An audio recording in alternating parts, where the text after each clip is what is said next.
right. Thank you. Thank you very much for the introduction. I also welcome everyone who came here tonight, and I'm very happy that we actually have this opportunity to hold this talk for Extinction Rebellion here. We usually like to start off our talk with a little quote. So just to get things going, here we go. We are racing towards a wall, and the crash could very well result in the end of our civilization.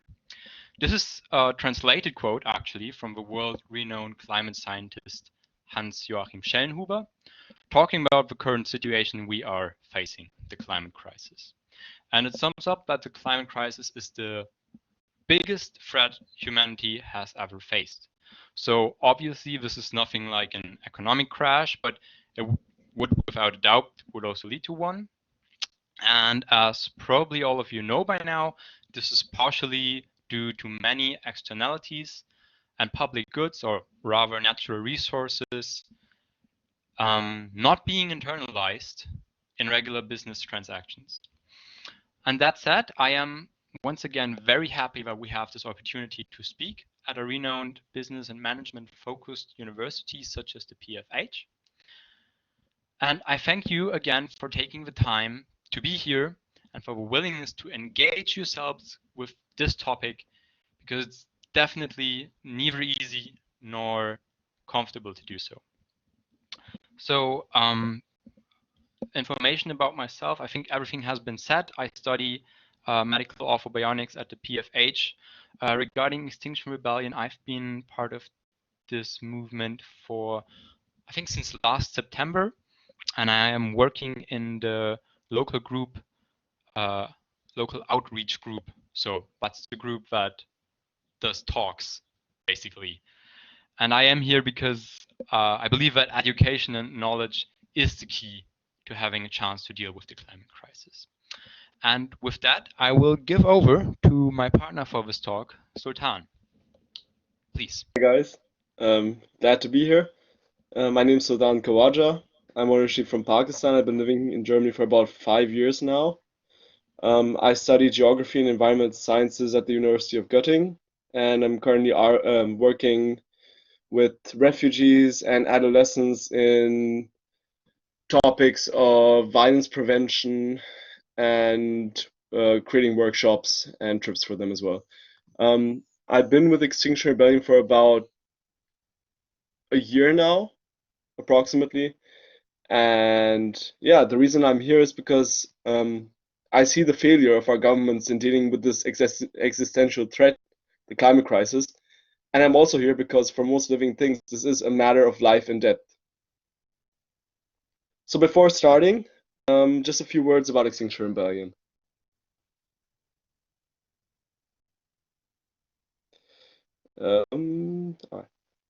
Extinction Rebellion is a movement that was actually established by social scientists, and our goal is to prevent the ecological catastrophe that we are facing. And in order to achieve this, we utilize strictly peaceful and respectful civil disobedience. What does that mean? That means we, Felix, I, and every other Extinction Rebellion activist purposely break certain laws through, for example, long street blockades, and are ready to face the legal ramifications of our actions in order to first create public awareness and secondly, political pressure. Coming to our talk today, our talk is broken up into two parts. The first part, during the first part, I will present the current state of the climate crisis and its effects on our world. So some of the facts, you've probably already heard some of the information somewhere, but we feel it necessary that we revisit these facts so as to prevent a clear picture of the situation we're facing right now. It'll also then be clear for what exactly Extinction Rebellion, the movement, stands for. The second part of the presentation, Felix will then talk about what we can do to combat the climate crisis and the dire future we're heading towards. Towards the end, we will end the presentation with a round of questions and a discussion. All right, so let's start. The climate crisis. Just to give you a basic understanding of what it is. The increased amounts of greenhouse gases that we, as humans, have released into the atmosphere since industrialization have managed to shatter the delicate balance that has existed in our Earth's atmosphere for the past 12,000 years. The graph on this slide shows the average CO2 concentration in our atmosphere over the past approximately 2,000 years. It's plain to see that for over 1,800 years, the amount of atmospheric CO2 was relatively stable at about 280 ppm, parts per million. Then came the so-called Industrial Revolution, and with it, our addiction to fossil fuels. Since then, atmospheric CO2 levels have increased exponentially, particularly during the last 50 years. Our current CO2 levels average at about 415 ppm, and the highest atmospheric CO2 concentration measured was approximately 400 parts per million in June of this year at Mount Loa in Hawaii. That's nearly 104 parts per million more than what it should be. As of today, we have warmed the Earth by an average about 1.2 degrees in comparison to pre-industrial levels. Just take a second to process that information. 1.2 degrees. Why is that such a big deal? Reducing global warming to about 1.5 degrees is a self-dictated goal of the global community. So most governments around the world agree we have to stop global warming at about 1.5 degrees. We've only got 0.4 degrees to go, and greenhouse gas emissions are still increasing annually. But why 1.5 degrees? Just to start off, the Intergovernmental Panel on Climate Change, the IPCC, which you can see on the slide, is a UN organization which was established with the task of bringing all climate change research to one platform and organization.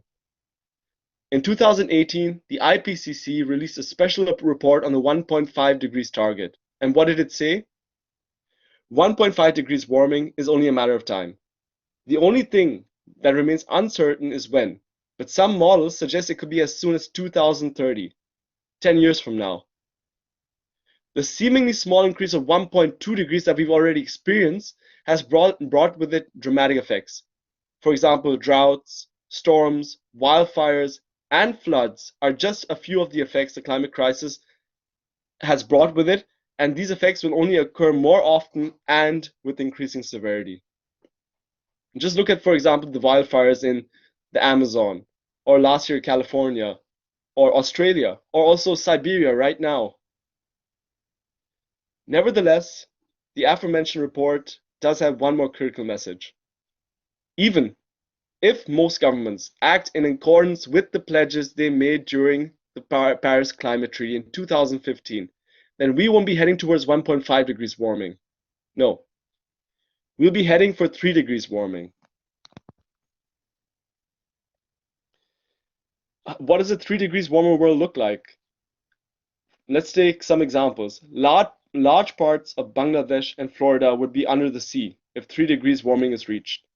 Mega cities such as Shanghai, Mumbai, and my own hometown of Karachi in Pakistan would become uninhabitable.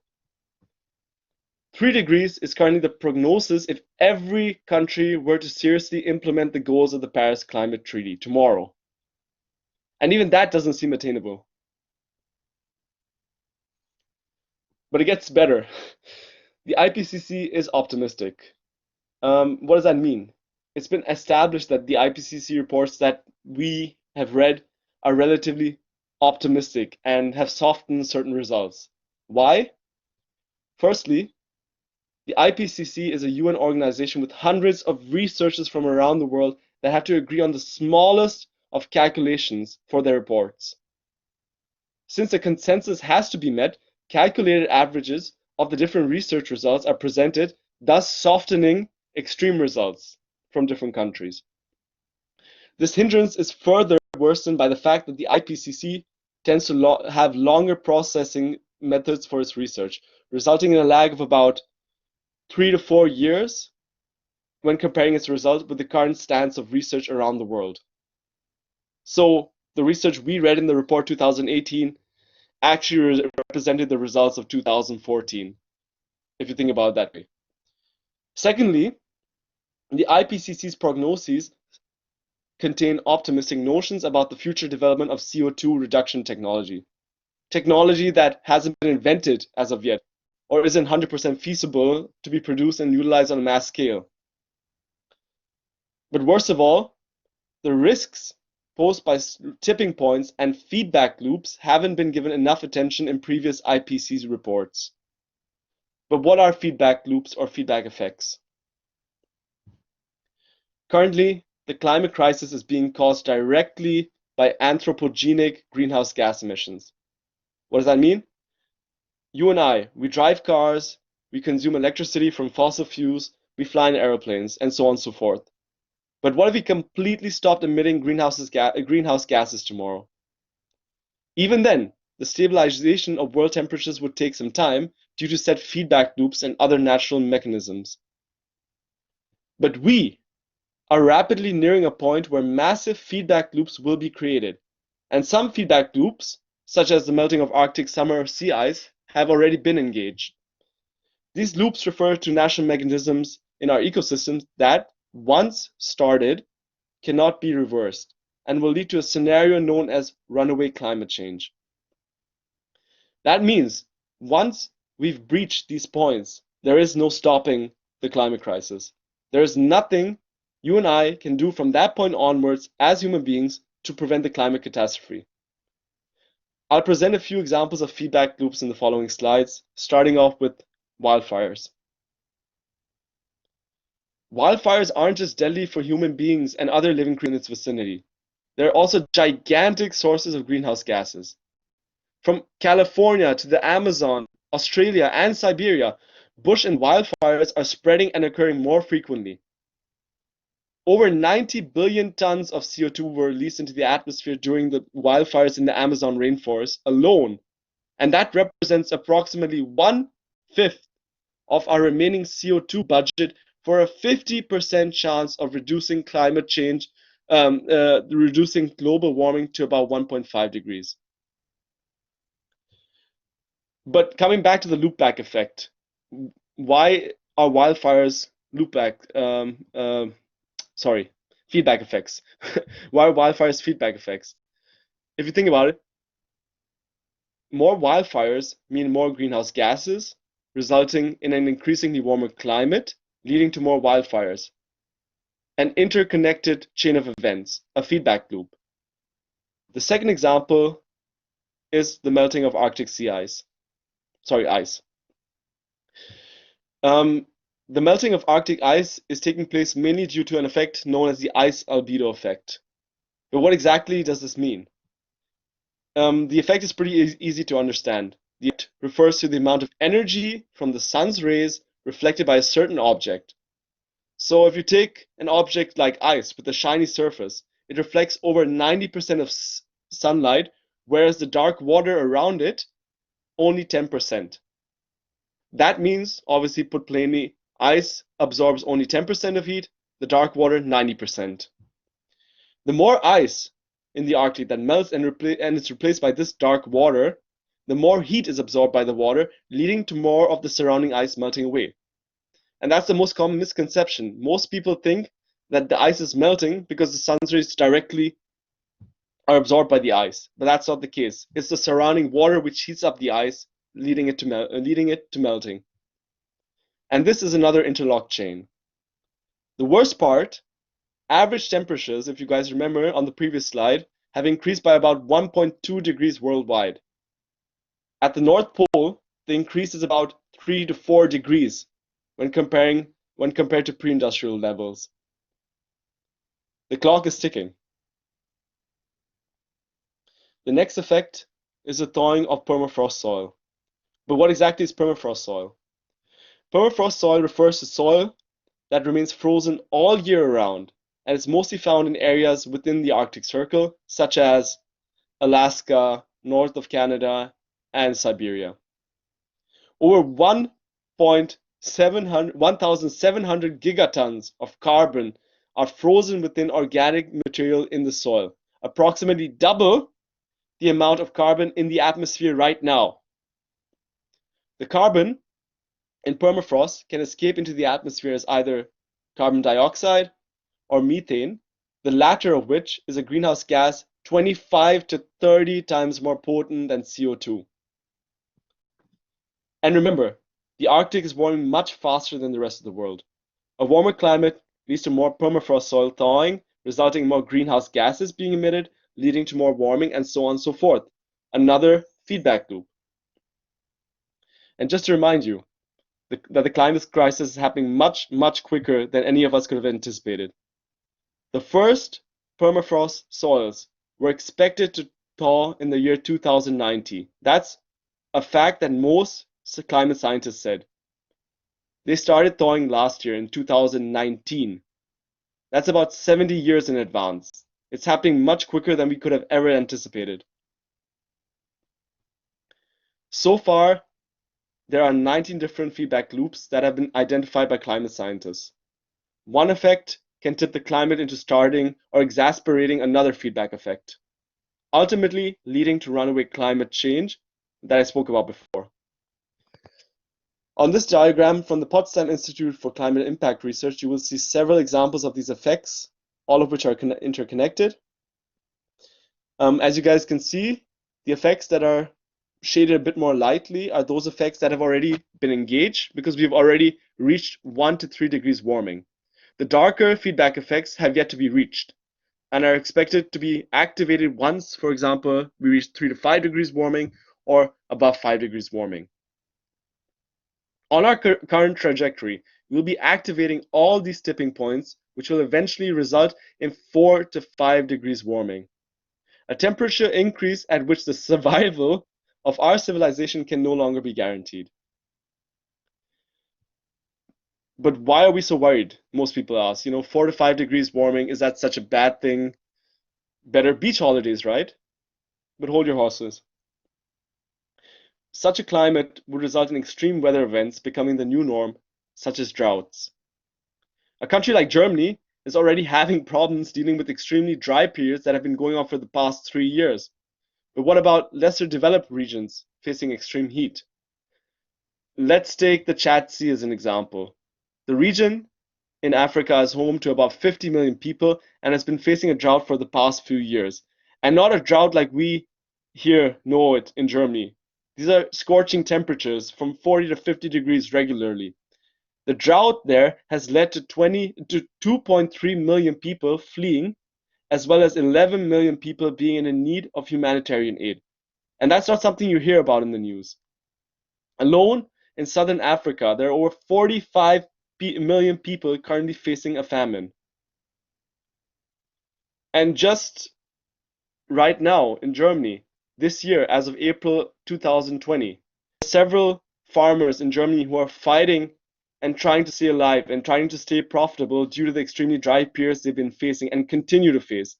A country like Germany is having problems with droughts. Imagine how it must be for countries with much less money, much less resources, and much higher temperatures. So I spoke a lot about a drought. I spoke a bit about a famine also. And I spoke about people being hungry, not having enough to eat. But what does hunger really mean? I'm pretty sure that none of us here right now have actually had a day in our lives where we had to fight to have a meal, where we went to bed hungry. So I'll just try to put it into perspective for everybody. I'm going to read a quote from the book Bloodlands by Timothy Snyder, who described the famine in Ukraine shortly before the Second World War. Please note I'm reading a quote right now. In Ukraine's cities, Kharkiv, Kiev, Stalino, hundreds of thousands of people waited each day for a simple loaf of bread. In Kharkiv, the republic's capital, Joan saw a new sort of misery. People appeared at 2 o'clock in the morning to queue in front of shops that did not open until 7. On an average day, 40,000 people would wait for bread. Those in line were so desperate to keep their places that they would cling to the bells of those immediately in front of them. Some were so weak from hunger that they could not stand without the ballast of strangers. The waiting lasted all day, and sometimes for 2, all for a loaf of bread. Pregnant women and maimed war veterans had lost their right to buy out of turn, and had to wait in line with the rest if they wanted to eat. Somewhere in line, a woman would wail, and the moaning would echo up and down the line so that the whole group of thousands sounded like a single animal with an elemental fear of starvation. So the paragraph I just read, it sounds pretty bad, right? But I left out the worst part. The most terrible pages in Snyder's account of the Great Hunger are the ones that describe incidents of cannibalism. Ukrainian villagers first ate corpses, but later some also killed and devoured their old children, or children devoured their parents. All due to hunger. Another effect of the climate crisis would be the one we probably heard about the most, sea level rise. This slide, I hope everybody can see the points and read the legend as well. The slide shows urban areas threatened by sea level rise till the year 2050. And just a fun fact for everybody looking at the slide, the red point near India, approximately, it's a bit left from India, west of India, is my hometown of Karachi, a mega city located in Pakistan. Most of these urban centers will be reclaimed by the sea or be flooded more often by storm surges. The people living there will lose their homes and be forced to flee. The World Bank estimates that over 140 million people will become so-called climate refugees due to the climate crisis. And that number is still a conservative estimate. Different models suggest that from 25 million to about 1 billion people, 1 billion, could be forced to flee due to the climate crisis. Germany today has taken in approximately 1.4 million refugees fleeing war, hunger, and other crises. And right now, Germany, a country like Germany with so many resources, with so much wealth, seems to be overwhelmed. Imagine hundreds of millions of refugees coming to Europe, or even billion. Will we be able to care for all of them? And also, when talking about sea level rise, it always seems like a thing happening somewhere far, far away. But also cities in Germany and in Europe are threatened. Major cities such as Amsterdam, Den Haag, Rotterdam, Bremen, and Hamburg as well will be affected by rising sea levels. And these shaded areas will experience more flooding either due to storm surges or proper sea level rise. Only a quick note. This is based on projections from the modeling RCP 2.6 to RCP 8.5. Those are scenarios made by the IPCC for the future, depending on which path we take when talking about greenhouse gases and the climate crisis. For those of you who want to research on it, RCP 2.6 to RCP 8.5. I won't be talking about them that much because we don't have so much time today. So I spoke about droughts and sea level rise, but those are just two of many extreme effects the climate crisis will bring with it. These events could lead to millions of people fleeing, entire food chains collapsing, and wars. The climate crisis could very well result in the collapse of civilization as we know it, and politicians still continue to ignore the problem. The accomplishments of our society, such as laws, basic human rights, they're all at risk. Unfortunately, the climate crisis isn't our only problem. We are currently facing a sixth mass extinction event, where we as humans are causing the mass die-offs of most animal and flora and fauna species. Just a reminder, the last mass extinction was during the times of the dinosaurs. They were killed off by an asteroid. The human species is the asteroid right now that is killing numerous species every second.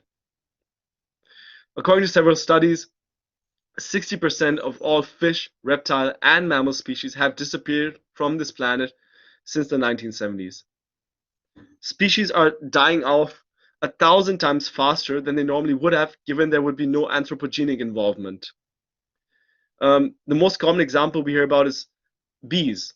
Bees are responsible for over 1/3 of all pollination worldwide, and they're dying off every day due to climate change, pesticide use, and other effects. And if we lose the bees, because it is the most prominent example, we'll have huge problems with harvesting our food. And the thing is, we could say that life existed after the dinosaurs died off, after they were wiped out by an asteroid. The thing is, dinosaurs were the dominant species then, and they didn't survive. Who's the dominant species right now? And that is why we're called Extinction Rebellion. It sounds dramatic, but our fight, our movement is literally a fight for our survival against our extinction. But the thing is, no one can really predict the future 100% perfectly. And that's not really the point here. The point is that there is a real risk. The formal definition of risk on this slide is the amount of damage multiplied by the probability of it occurring. Therefore, less probable dangers still carry with them a great risk.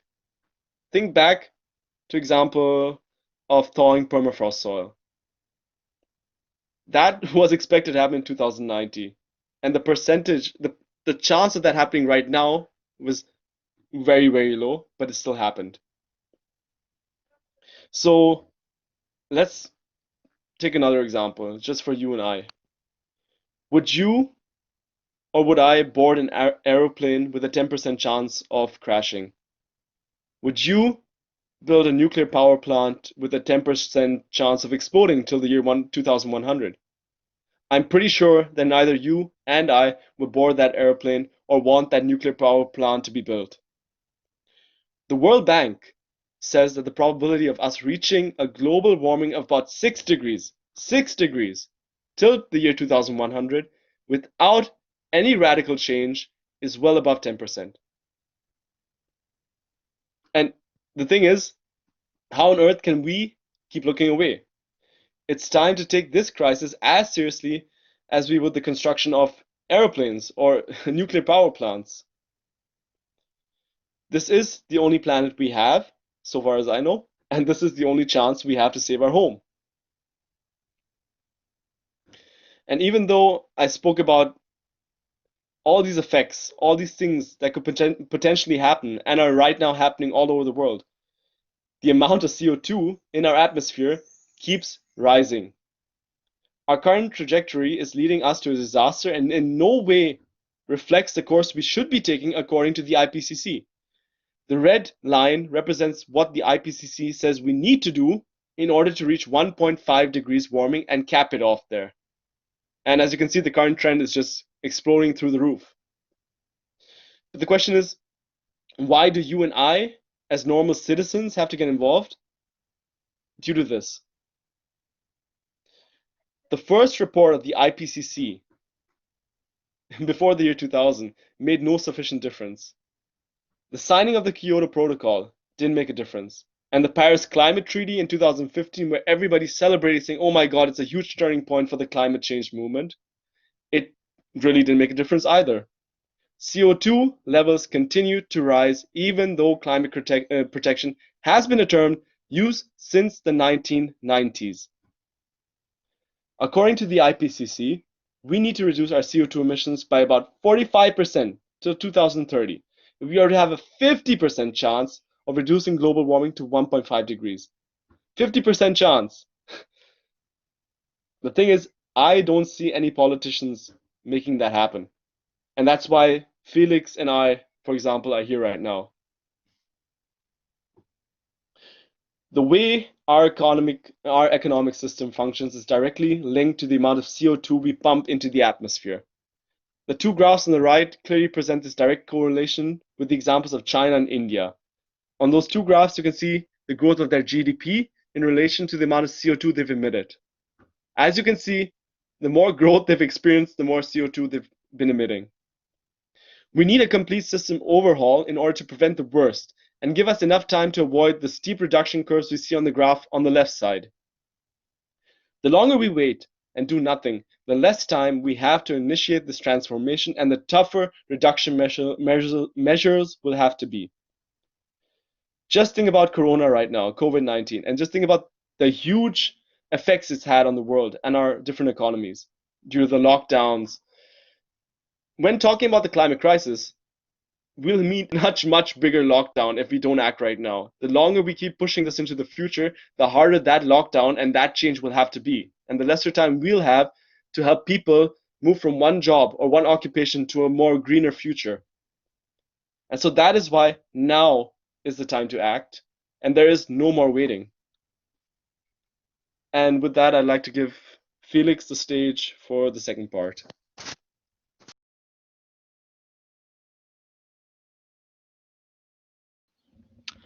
Yes, thank you. I'll just continue. If that is fine. We didn't plan a break, but I think the first part took a small bit longer than anticipated. So, okay, no one writing in the chat. Then I'll just continue. So, the first question is, when we now have a rough understanding of the gravity of the situation, what to do about it? And understanding the consequences and implications of the impending climate collapse is, without a doubt, an essential premise for being able to take action. But another important premise for being able to take action is acknowledging your own feelings that come with realizing how dire our situation is. And this is harder than you would initially think in the context of an impending climate or social collapse, especially for someone like me who's usually not so touchy-feely about things, but nevertheless is important since our emotions are what can really drive us to action.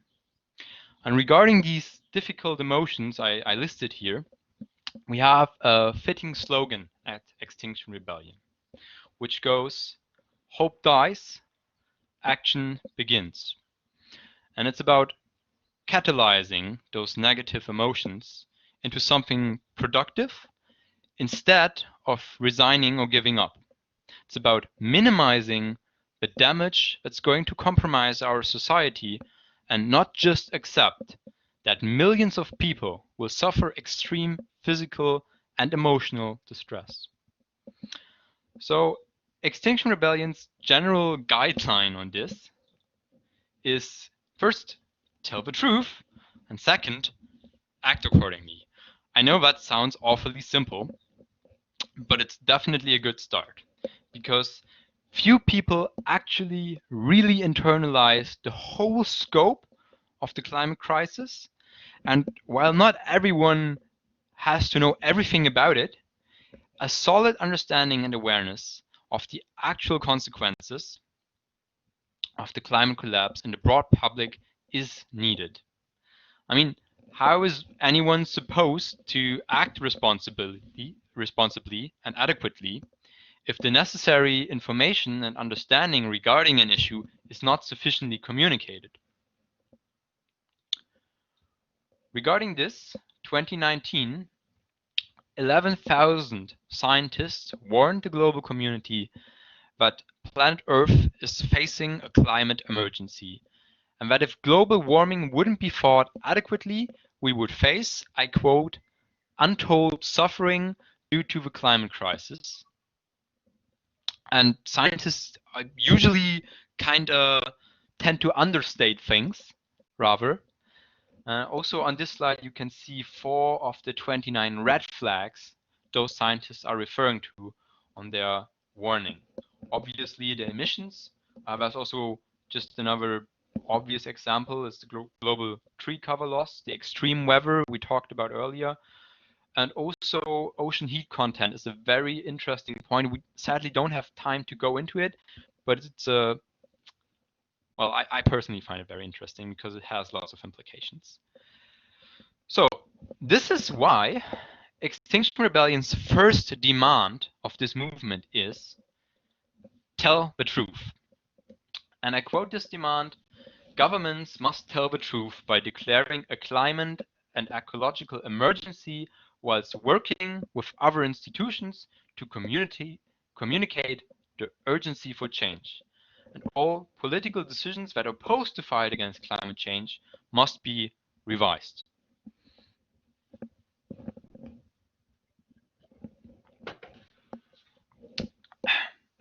Sorry. Only if we work to facilitate a pronounced awareness for the severity of our situation amongst citizens, we can catalyze the necessary change. Extinction Rebellion's take on this issue is that the current focus on individual actions needs to shift more towards the political framework that influences individual behavior.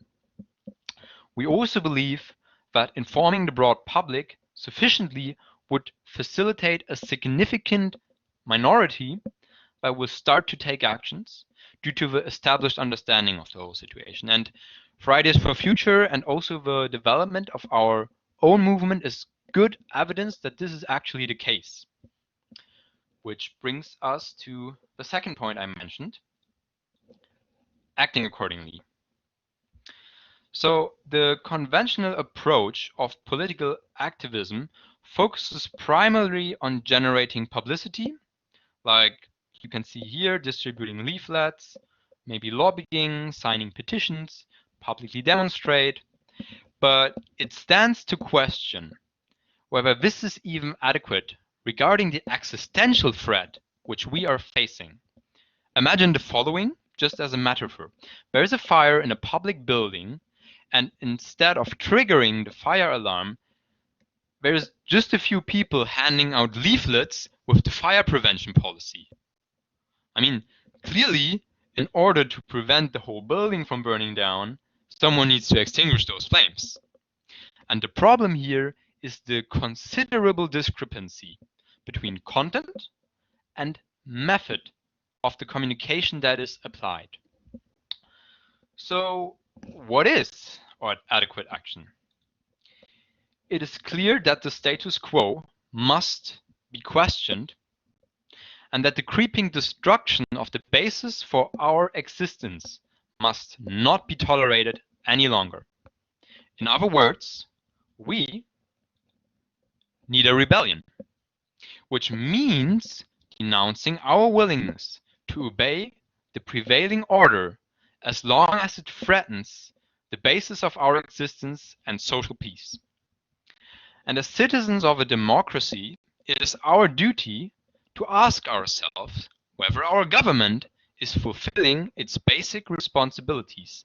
And I'd like to quote I'd like to quote paragraph 20a of the Basic Law for the Federal Republic of Germany. So I quote, "Mindful also of its responsibility towards future generations, the state shall protect the natural foundations of life and animals by legislation and in accordance with the law and justice by executive and judicial action, all within the framework of the constitutional order." So the protection of our basis of existence is not a negotiable political agenda. It is the very purpose of, I would say, every government. But with current business as usual, governments all around the world are factually failing to fulfill this function, which is a nice alliteration, but actually is bound to have catastrophic consequences.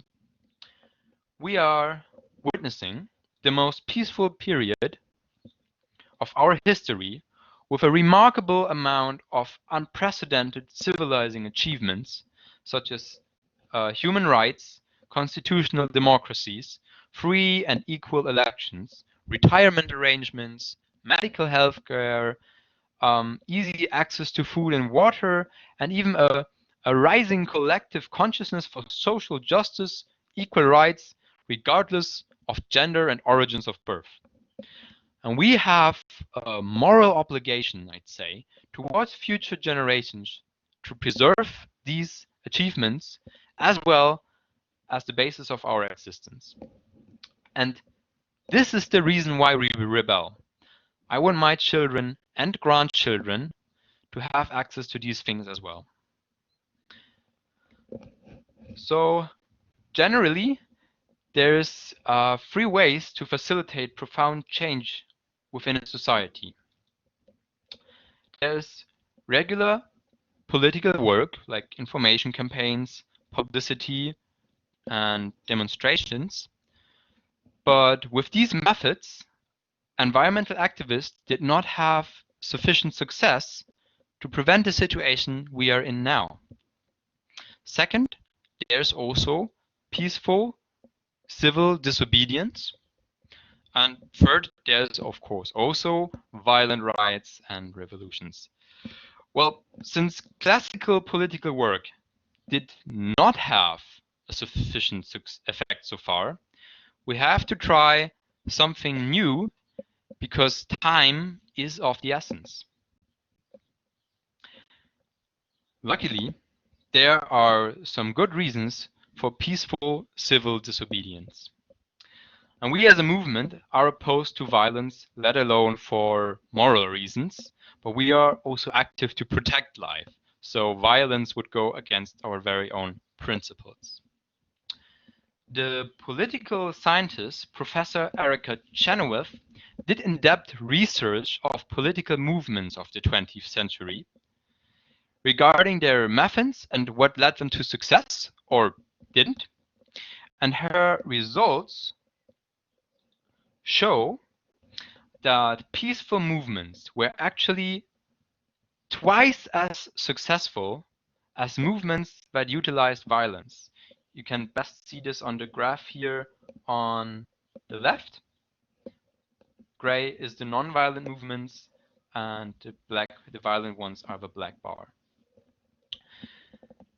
Another observation that could be made from the research is that if violent movements were successful, the resulting society would also be marked with conflict and violence. It is important to point out that we aren't referring to this source because we want to induce a change of regime. We live in a democracy and we would like to keep it that way. We just want to emphasize that fundamental change can be achieved through peaceful civil disobedience. And peaceful civil disobedience can have many forms, such as calculated strategic occupation of public space, or artistically designed disturbances of political, economical, or societal processes, or even simply strikes. And recent history also contains a number of good examples for successful peaceful disobedience. The Indian independence movement, led by Gandhi, for example, the American civil rights movement with Martin Luther King, or most recently also the Fridays for Future movement as an example for effective civil disobedience. And there are some critical factors for the success of peaceful civil disobedience, through which I will go shortly. So actions need to be peaceful, obviously. They need to be non-violent, which also excludes insults and damage to property. They need to be disrupting, though, so they can't be ignored. They need to be respectful towards other citizens, the surrounding, the police, and also our enemies, because they can be a part of the solution as well. And they need to show a visible willingness to make sacrifices and take risks, to demonstrate that we are serious about what we do. And last but not least, they also need to utilize opposing forces. For example, the media response you get if the police is arresting activists, or the people that are taken aback by our actions and then talk about it. These factors ensure that our actions effectively direct public attention towards our goals and demands, thus putting the government under pressure. And only if we as a movement stay strictly peaceful and nonviolent can the broader public sympathize and solidarize with us. Professor Erica Chenoweth's research, also looked at how many people did the examined peaceful movements that were successful mobilize. And maybe I'll give it over to the chat for a second. Maybe write estimation in percentage of what do you think? How many people would need to be mobilized of the population of a country in order to make successful and fundamental change happen? I'm going to give this a few seconds, maybe think about it, and just write a number, and we'll see like how far we're off. Or maybe someone knows.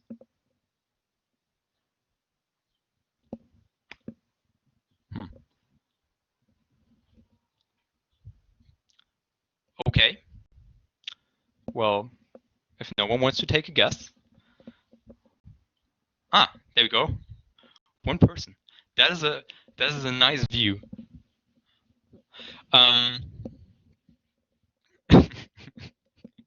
Okay. Well, this is statistically speaking. So I guess one person can make a huge difference, but statistically speaking, what the research has shown is that 3.5% of the population were mobilized by those movements, and some of them were even successful with less than that, but that's like the average of the successful peaceful movements. And these 3.5% is by no means a magic number that will suddenly solve all our problems if we reach it, but it demonstrates that a determined and peaceful minority is enough to facilitate fundamental societal change if they are supported by the broad public. So our remaining time to take action is indeed very short. A very recent Guardian article, I think it's from last week, said that the next 6 months are actually the critical factor, because regulations for the economy restart and support will determine the development of the emissions for the upcoming years. And the pandemic actually put us back on track for the necessary emission reductions. You can see that on the GIF here that I implemented. Now it starts over. You can see how big the reductions were in the afflicted countries, but you can also see how those reductions went back again.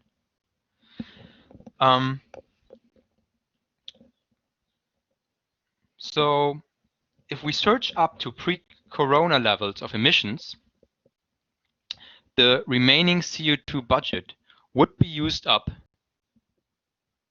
this decade, and that is the budget for the 1.5 degree target. And when this budget is used up, we must have a global net zero economy to even have a 66% chance to stay at 1.5 degree Celsius global warming. And the problem is that even at 1.5 degree, there is already a chance that a singular tipping point or singular tipping points that are already in action keep driving up the global temperature. And while 1.5 degree is deemed the safe zone kind of, it is also agreed by now that at 2 degree global warming, it is very likely we activate enough tipping points that result in a runaway climate change. And let me just repeat what Zoltan said earlier. All this while the Paris Climate Treaty aims for somewhere under 2 degrees, although the measures and goals written in it would be resulting in a warming of 3 degrees, and we are still not meeting those. Every increment over 1 degree warming increases the probability for a runaway climate change, and with it, the chance that our civilization will not survive this century. And a change of mind amongst world leaders has not yet taken place, as emissions were still on the rise up until the beginning of this year and are surging up again, as you can see on the graphic. But right now, we can still make sufficient change happen, and scientists also agree on this. Hence, our second demand is act now. And I will quote this demand again. Governments must act now to halt biodiversity loss and reduce greenhouse gas emissions to net zero by 2025. Overexploitation needs to be stopped, and if possible, the damage to our ecological system needs to be repaired. And you might ask 2025, like, why that? Sounds a bit drastic or a bit over optimistic. And yes, it is that, but there's several good reasons to actually take that as a goal. And the main reason is that we should definitely, absolutely minimize the chance for a runaway climate change. I think like that should be our first priority. And history shows that change of this magnitude is actually possible if the political will is on hand. And one good example for this is the reorientation of the American economy during the Second World War, or even just on a smaller scale, the recent measures to support the economy in the faces of the global COVID-19 pandemic. We can make lots of things happen if we want to. The opportunity for this fundamental change in the face of the biggest threat that there ever was for our civilization and our democracies is also the best chance we'll get to create a more just, healthy, and sustainable society. Our current political systems can't really seem to manage to bring about the necessary change, or rather the policy shift, that we need. And to tackle this issue, Extinction Rebellion suggests creating a nationwide citizens' assembly, or rather nationwide citizens' assemblies, in our third demand. I will quote this again quickly. Governments must establish citizens' assembly on climate and ecological justice, the results of which are legally binding. France and England, for example, have already called in a somewhat diluted form of these assemblies, and Germany called in such an assembly at the end of last month, but on another topic. The system behind these assemblies is actually a very elaborate topic, but to describe the idea in a nutshell, you could say the following. A representative random sample of citizens is called in. Those citizens consult with different experts and stakeholders and then work out adequate measures and pass them on to the respective government. And this method is also actually well researched, and there's several pretty famous politicians, even in Germany, that support this. And this empowering addition to our democracy is a centerpiece of Extinction Rebellion, but a more detailed explanation, sadly, is beyond the scope of this talk. So, since the funding of this movement in 2018, many things have happened, but even though the EU, the European Union, has already declared climate emergency, nothing so far was done that would actually be adequate to overcome the impending climate crisis. And thus, the rebellion must go on. And this is usually the part where we tell the audience how to join Extinction Rebellion, but while each of you would certainly be welcome, we wanted to also address you as future managers, leaders, researchers, and/or professors, and create a deeper understanding of the crisis we are facing, so that each of you can take action in the position and fields you will be working in. Maybe some additional words to the actual structure of Extinction Rebellion. Next to the 3 demands I mentioned, Extinction Rebellion also has 10 values or principles to which you need to agree if you want to act in the name of Extinction Rebellion. Sadly, we don't have time to go through all these now, but what is important is that these 10 values ensure we can effectively act on a global level while not needing a central authority. This decentralized organization is a lot quicker and a lot less vulnerable than a central organization, as every local group can act independently. And if you want to get involved with us, you can go to a local introductory talk. I put some upcoming dates for Göttingen here. More info is otherwise always available on our website, either the one for Göttingen, but there's also a global website, of course. But be it through Extinction Rebellion or some other way, get involved. This crisis affects every single one of us. And we are approaching the end of this talk now, so I want to finish with another quote.